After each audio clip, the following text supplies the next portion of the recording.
ভক্তিতেই মুক্তি। স্পেশালি যারা মানেন যে না সত্যি শিবরাত্রি আছেন, বা এটা তো দেবাচার্য বা দেবাশিসের বাড়ির কেউ তৈরি করেনি, এটা আমাদেরই পূর্বপুরুষ, আপনার আমার পূর্বপুরুষরা তৈরি করেছেন। এবং দেবাশিসদা যেটা বললো যে স্পেশালি যে মেয়েরা জল ঢালে মাথার মধ্যে যাতে শিবের মধ্যে স্বামী পায়, অবশ্যই শিবের মধ্যে স্ট্রং এবং যে দেবাদিদেব মহাদেব এরকম স্বামী পেতে প্রত্যেকটা মেয়েরই আগ্রহ থাকবে। এবং আমার মনে হয় যে এক্ষেত্রে কোনো ভুল নেই। দ্বিতীয় কথা হচ্ছে যে শুধুমাত্র কি এই শিব পুজোর দিনকে মেয়েদের জন্য না, একদমই নয়। যাদের দুরারোগ্য ব্যাধি রয়েছে, মানে যারা আমরা বলি না যে মহামৃত্যুঞ্জয়, তো মৃত্যুকে কে জয় করেছিল? দেবাদিদেব মহাদেব। এবং তারই ধ্যান এবং তারই শিব শক্তিতে যে জিনিসটা তৈরি হয়, আমরা বলতাম যে কবচ, যেটা সারা জীবন যার কাছে থাকবে সে নাকি মৃত্যুকে জয় করে থাকবে।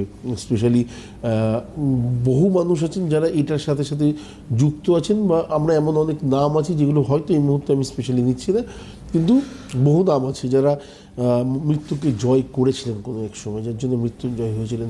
এবং এইটা দুরারোগ্য ব্যাধি বহু মানুষের আছেন যারা দীর্ঘদিন জ্বালা যন্ত্রণার মধ্যে দিয়ে যাচ্ছেন, ফ্যামিলির লোকজনও সাংঘাতিকভাবে এই ব্যাপারটার সাথে থাকতে থাকতে অডিট হয়েছেন।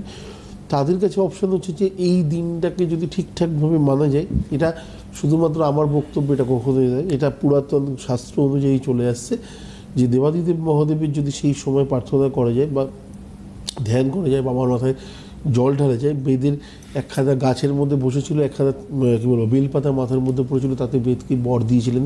তো স্পেশালি আমরা যদি আমাদের অন্তরাত্মা থেকে শিব ঠাকুরকে বা শিবজিকে ডাকি, তাহলে অবশ্যই তার একটা ইফেক্ট আমাদের লাইফে আসতে পারে।